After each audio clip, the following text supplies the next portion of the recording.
Hey, how's it going, you guys? YouTube.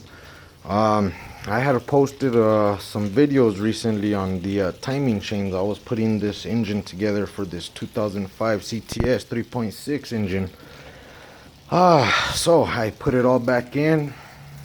This is the story. I put it all back in after I did my timing. I posted 2 videos, I believe, about it, about how to time it. I finished all those, put in the engine, and I started having sputtering problems and all the rest.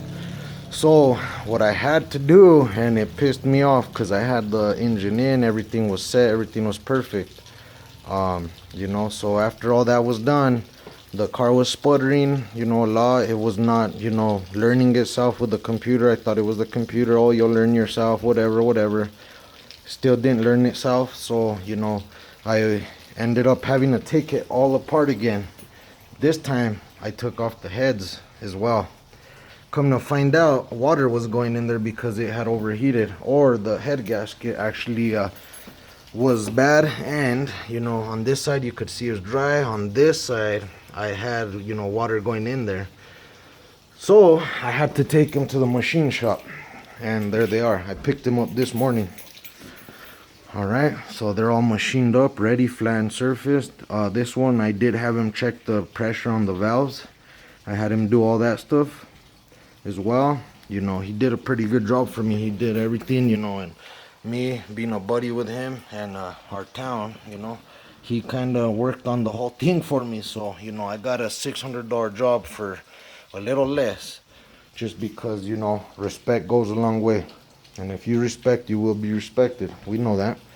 But there you go. This is what you're gonna have to do if your CTS, this goes for any vehicle, if your timing skips anything, your valves are gonna bend. As for the GM model, we get a little luckier, because I'll tell you why. If you look at the pistons in here, they have little indentions.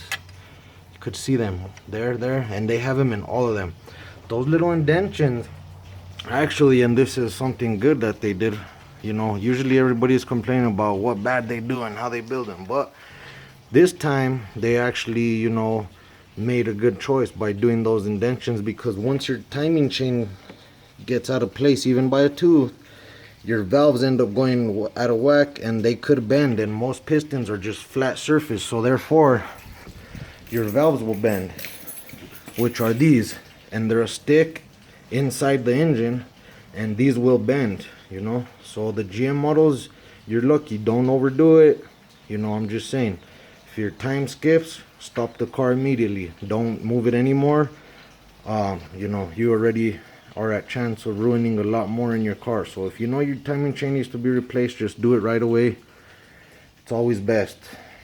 So that's my advice, and this video was just to kind of educate some people with my experience, that I did the timing, put it all back together, and it stayed sputtering. And I did a lot. I thought it was my throttle body. I went through so much checks, but this is the real deal right here. You're gonna have to resurface your heads, because the car did get hot, and either your heads your head gaskets are no good, so that's what's gonna happen, and that's what's gonna cause that. And you may see symptoms of bubbles in your reservoir tank, or just, your car, you could smell it as well, so just keep an eye on your temperature and never let them get hot, because after that you are at a danger of ruining your valves, and bending up your crankshafts if it gets that deep, and your seals, your valve seals, and that gets expensive. That's $600 job. Like I said, I got it for a little cheaper, but